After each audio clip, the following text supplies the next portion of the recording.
আসসালামু আলাইকুম। আমি আপনাদেরকে আজকে কুচি দেওয়া সালোয়ার কাটিং করে শিখাবো 38 বডির জন্য, আর লম্বা থাকছে 39। তো আমি এই সালোয়ারটিকে 3 ভাগে ভাগ করেছি। প্রত্যেকটি ভাগ আমি আপনাদেরকে খুব সুন্দর করে বুঝিয়ে দিব।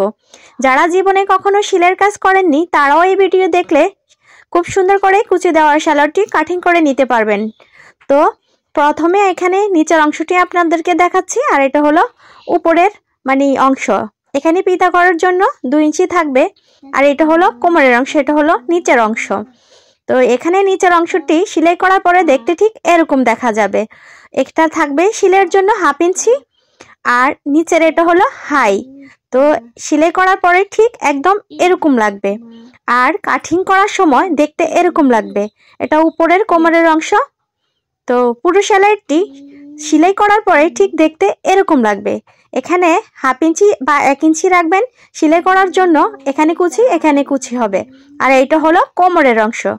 তো আমি আপনাদেরকে 3টি পার্ট বুঝিয়ে দিয়েছি। আমি 3টি খণ্ড করে আপনাদেরকে বোঝানোর জন্য সহজ পদ্ধতি নিয়ে এসেছি। আমার প্রত্যেকটি ভিডিওতে থাকছে খুব সহজভাবে শেখানোর পদ্ধতি। আপনারা যারা সেলাইয়ের কাজ একদম বুঝেন না তারা খুব সহজভাবে সেলাইয়ের কাজ শিখে যাবেন। তো প্রতিটি ভিডিও পাওয়ার জন্য চ্যানেলটি অবশ্যই সাবস্ক্রাইব করে রাখবেন। তো চলুন আমরা কাটিংটি করে নেই। তো প্রথমে আমরা পুরো কাপড়টিকে মেলে নিব। কাপড়টিকে সুন্দর করে ভাঁজ করা শিখতে হবে। তো আপনারা আমার হাতের দিকে লক্ষ্য করেন আমি কিভাবে কাপড়টি ভাঁজ করি। প্রথমে পুরো কাপড়টিকে খুলিয়ে 2 মাথা 2 দিক থেকে ধরে এখানে সর্বপ্রথম একটি ভাঁজ হবে। তো প্রথম একটি ভাঁজ দেওয়ার পরে এই ভাঁজটির উপরে আরেকটি ভাঁজ দিয়ে কাপড়টিকে 4 পার্ট করে নিতে হবে। তো কাপড়টিকে আমি 4 ভাঁজে ভাঁজ করে নিয়েছি। এখন আমি নিচের পার্টটি কাটিং করব, সালোয়ারের নিচের অংশ আমি এখন কাটিং করব। তারপরে আমি উপরের অংশ কাটিং করব। কাটিং করার আগে আমি আপনাদেরকে সুন্দর করে সূত্রটি বুঝিয়ে দিচ্ছি। ধরেন আপনি যে বডির জন্য সালোয়ারটি কাটিং করবেন ওই বডিকে 4 দিয়ে ভাগ করে এখানে কোমরের অংশটি নিয়ে নেবেন। তো 4 দিয়ে ভাগ করে কোমরের অংশটি নিয়ে নেওয়ার পরে এখানে আপনি লুজের মাপটি দিবেন। তো কোমরের মাপটি 4 ভাঁজে ভাঁজ করবেন কেন? যেহেতু কাপড় 4 ভাঁজে আছে সেজন্য বডির পার্টটির অংশকে 4 দিয়ে ভাগ করে এখানে 1 অংশ কোমরের জন্য নিতে হবে। তারপরে এখানে লুজের জন্য আপনি যদি 8 ইঞ্চি লুজ দিতে চান তাহলে 8 ইঞ্চি লুজ দিবেন। যদি 7 ইঞ্চি দিতে চান যতটুকু লুজ আপনার পছন্দ ঠিক ততটুকু লুজ দিয়ে দিবেন। তো আমি আজকে এখানে বডির জন্য যে 4 দিয়ে ভাগ করে যে অংশ পেয়েছি সেই অংশ হলো এখানে 9.5। তো 9.5 রাখার পরেও আমি এখানে আরও 8 ইঞ্চি লুজ রাখবো। তারপরে আমি এখানে কাপড় কম হওয়ার কারণে এখানে আমি পট্টি অ্যাটাচ করে এখানে আর একটু বাড়িয়ে নিব। তা আপনারা আপনাদের পছন্দ অনুযায়ী এখানে লুজ কানেকশন বাড়িয়ে নেবেন। তো যারা নতুন তারা ঠিক এভাবে পয়েন্ট করে নেবে প্রথমে। তো পয়েন্ট করে নিলে কোমর কতটুকু নিবে সেটার একটা পয়েন্ট করে নেবেন। তারপরে হাই কতটুকু নেবেন সেটার একটা পয়েন্ট করে নেবেন। সব সময় এই একটি সূত্রের মাধ্যমে আপনারা যেই কোনো ডিজাইনের সালোয়ার প্যান্ট কাটিং করতে পারবেন, প্লাজো কাটিং করতে পারবেন। সেটা হলো সালোয়ারটির লম্বা যতটুকু ততটুকুকে 3 দিয়ে ভাগ করে 1 অংশ আপনারা হাইয়ের জন্য নিয়ে নেবেন।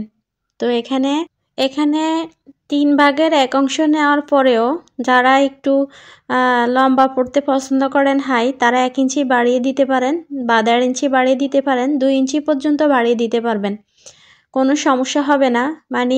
চারার লম্বাকে 3 দিয়ে ভাগ করার পরে 1 অংশ আপনারা এখানে হাইয়ের মাপ নেবেন। তারপরে কিন্তু আপনারা এখানে 1 থেকে 1.5 ইঞ্চি পর্যন্ত কিন্তু বাড়িয়ে নিতে পারবেন, কোনো সমস্যা নাই। তো আমার এখানে 3 তারা 39 লম্বার মাপে হয়। তো আমার হাই আসে এখানে 13 ইঞ্চি। তো আমি এখানে আরও 1 ইঞ্চি বাড়িয়ে এখানে 14 করে আমি হাই দিব। এটা যেহেতু কুচি দেওয়ার সালোয়ার তো এখানে আমার হাইয়ের মাপটি কোমরের অংশ আর নিচের অংশ মিলেই কিন্তু এখানে আমার হাইয়ের মাপটি আমাকে মিলিয়ে রাখতে হবে। তো আমি কিভাবে কাটিংটি মিলিয়ে করতেছি শেষ পর্যন্ত দেখুন, কোনো স্কিপ করবেন না, স্কিপ করলে কিন্তু আপনারা বুঝতে পারবেন না। তো চলুন আমি আপনাদেরকে খুব সুন্দর করে কাটিংটি বুঝিয়ে দিচ্ছি।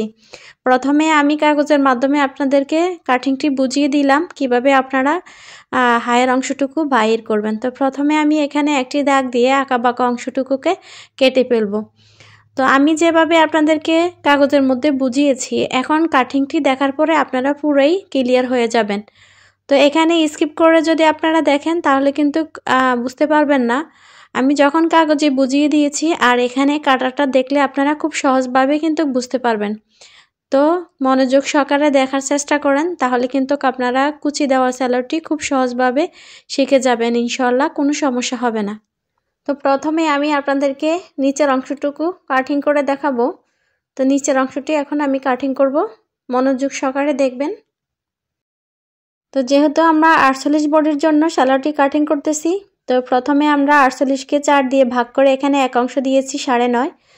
তো 9.5 দেওয়ার পরে এখানে আমরা কতটুকু লুজ নিতে চাই, তো এখানে আমি 8 ইঞ্চি লুজ নিতে চাই। তো এখানে 8 ইঞ্চি নাই, তো 8 ইঞ্চি না থাকলে কি করতে হবে, এখানে পট্টি দিয়ে আমাকে 8 ইঞ্চি বাড়িয়ে নিতে হবে। তো আপনারা চাইলে 6ও নিতে পারেন, চাইলে 5ও নিতে পারেন, মানে বডির মাপের 4 অংশের 1 অংশ দেওয়ার পরে এখানে লুজটা নিতে হবে। চাইলে এখানে আপনি 9ও নিতে পারেন, 10ও নিতে পারেন। তো এখানে আমি 8 রাখবো। তো সেজন্য আমি বডির পার্টের 1 অংশ রাখার পরে এখান থেকে আমি 8 পর্যন্ত লুজ রাখতে চাই। তো যেইটুকু কাপড় আমার এখানে নাই, ওইটুকু কাপড়কে এখানে আমি পট্টি অ্যাটাচ করে বাড়িয়ে নিব। তো আপনারা চাইলে আরও বড় পট্টি দিয়েও এখানে বাড়িয়ে নিতে পারবেন। 10, 12, 15, 14 যে যতটুকু লুজ কানেকশন রাখতে চান ঠিক ততটুকু আপনারা এখানে লুজটি বাড়িয়ে নিতে পারবেন। এখন আমি সালোয়ারটির লম্বার মাপ নিয়ে নিব। তো বেল্টের জন্য যে অংশটুকু আমি রাখতে চাই, তো বেল্টের জন্য আমি রাখবো 6.5। তো 6.5কে আমি উপর দিকে পিতার অংশকে বাদ দিয়ে এখন আমি সালোয়ারটির লম্বার মাপ নিয়ে নিব। তো লম্বার মাপ হয়েছে আমার 39 দাগ দিয়ে এখন আমি আরও 2 ইঞ্চি কাপড় বাড়তি রেখে এখানে দাগ দিয়ে দাগটিকে টেনে নিব। 2 ইঞ্চি এখানে বাড়তি রেখেছি আমি এখানে নিচের মুহুরি বটার জন্য। প্রথমে তো আমরা সূত্রের মাধ্যমে জেনেছি 39 লম্বার জন্য এখানে আমাদের হায়ের অংশটুকুকে কত নিতে হবে। তো 39 লম্বার জন্য আমাদের হায়ের অংশ আসে 13। তো আমি এখানে আরও 1 ইঞ্চি বাড়িয়ে 14তে দাগ দিয়ে নিয়েছি। তো এখানে পট্টি অ্যাটাচ করা যায় বিভিন্নভাবে। তো আমি এখন আপনাদেরকে যেভাবে পট্টি অ্যাটাচ করা দেখাবো সেটা কিন্তু খুবই সহজভাবে আমি আপনাদেরকে বুঝিয়ে দিব, আর খুব সুন্দর করে আমি এখানে আপনাদেরকে পট্টিটি অ্যাটাচ করা শেখাবো। এভাবে যদি আপনারা পট্টিটি অ্যাটাচ করেন তাহলে এখানে ঘুরানো একটা ব্যাপার থাকবে, সেজন্য আপনাকে পট্টিটি অনেক দিন পর্যন্ত লাস্টিং করবে। আর চাইলে এখানে সোজাসুজিভাবেও কিন্তু আপনারা পট্টিটি অ্যাটাচ করতে পারতেন, কিন্তু আমি এখানে ঘুরিয়ে পট্টিটি অ্যাটাচ করেছি, এটার মাধ্যমে কিন্তু পট্টিটি অনেক দিন টিকসই হবে। তো এখন আমি সালোয়ারটির মুহুরির মাপ নিবে এখানে 6.5।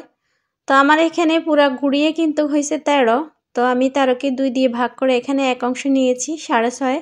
আর সেলাই মার্জিনের জন্য এখানে আমি আরও 1 ইঞ্চি বাড়িয়ে নিয়েছি। সালোয়ারটির ভালো ফিটিংসের জন্য এখানে আপনাকে লম্বার মাপের যে দাগটি দিয়েছেন ওই দাগটি থেকে এখানে ধরে 10 ইঞ্চির উপরে এখানে একটি দাগ দিতে হবে। এইভাবে আপনি যদি সালোয়ারটি কাটিং করেন, সেলাই করার পরে কিন্তু অনেকটি ভালো সুন্দর ফিনিশিং আসবে। একটি পোশাক যেমনই হোক না কেন সুন্দর ফিনিশিং কিন্তু আপনাকে অনেকটা আকর্ষণ করে তোলে। তো আমার প্রত্যেকটি ভিডিওর মধ্যে আপনারা পাবেন টিপস অ্যান্ড টিপস। তো এভাবে যদি আপনি সালোয়ারটি কাটিং করেন আপনি দেখবেন কতটা সুন্দর ফিনিশিং আসে। তো এখানে রাউন্ড শেপটি আমি কিভাবে দিচ্ছি, আমি কিন্তু সেলাইয়ের দাগটি রেখে কিন্তু এখানে আমি রাউন্ড শেপটি দিয়েছি, আপনি লক্ষ্য করেছেন।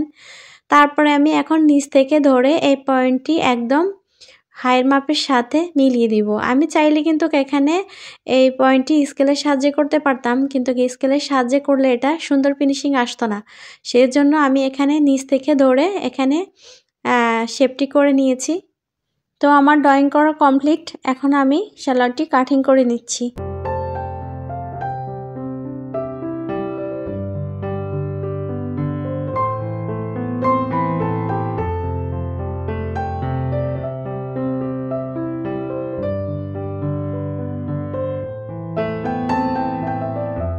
তো এই অংশটি কাটিং করা কমপ্লিট, আপনারা দেখতে পেয়েছেন। তো এখন আমি এই অংশটি কাটিং করব। রাবার বা পিতা দেওয়ার জন্য যে যেটাই দেন না কেন, কেউ রাবার পছন্দ করে, কেউ পিতা পছন্দ করে, তো যাই দেন না কেন এখানে 2 ইঞ্চি বাড়তি রাখতে হবে। এই যে 2 ইঞ্চি। তো রাবার বা পিতার ঘর থেকে এখন কোমরের লম্বার মাপটি নিতে হবে। তো কোমরের লম্বার মাপটি হয়েছে আমাদের 6.5। তো 6.5 আমি দাগ দিয়ে এখানে আরও আধা ইঞ্চি সেলাইয়ের জন্য নিয়ে নিয়েছি। স্কেলের সাহায্যে দাগটিকে সমান করে নিয়ে এখন আমি কাটিং করে নেব।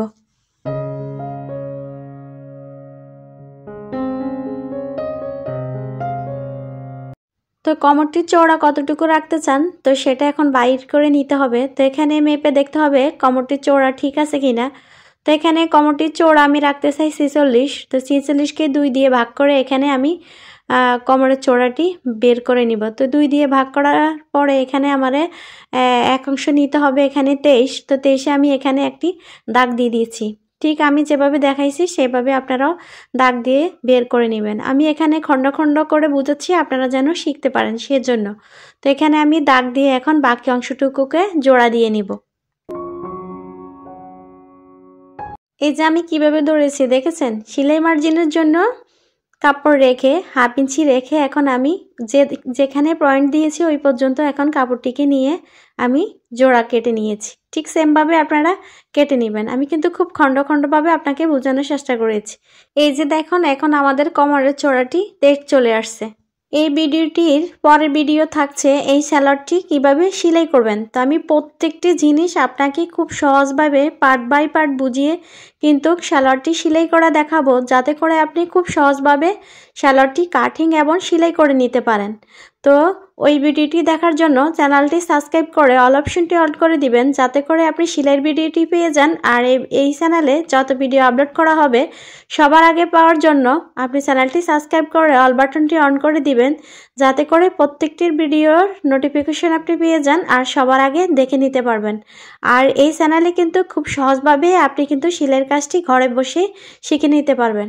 সালোয়ারটির 2 অংশে কুচি দেওয়া থাকবে। এই যে আমি কুচিগুলো এঁকে দিয়ে আপনাদেরকে বোঝানোর চেষ্টা করতেছি। আর নিচে থাকবে পট্টি। দেখতে সালোয়ারটি সেলাই করার পরে ঠিক এরকম দেখা যাবে। তো কাটিংটি করার পরে ওই যে আমি আপনাদেরকে দেখিয়ে দিলাম, আর সেলাই করার পরে ঠিক এরকম দেখা যাবে। আশা করছি আপনারা কাটিংটি বুঝতে পেরেছেন। সালোয়ারে যে পট্টিটি দিব এখন আমি সেই পট্টিটি কাটিং করব।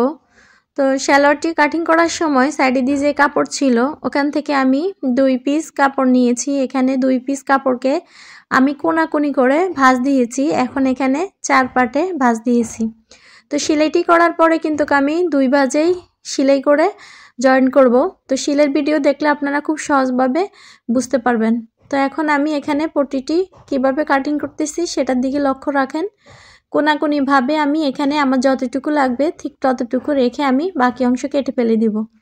পরবর্তী ভিডিও দেখার আমন্ত্রণ জানিয়ে শেষ করছি আজকে এখানেই। সবার সুস্বাস্থ্য ও দীর্ঘায়ু কামনা করে আজকে এখান থেকে বিদায় নিচ্ছি। আল্লাহ হাফিজ। আসসালামু আলাইকুম।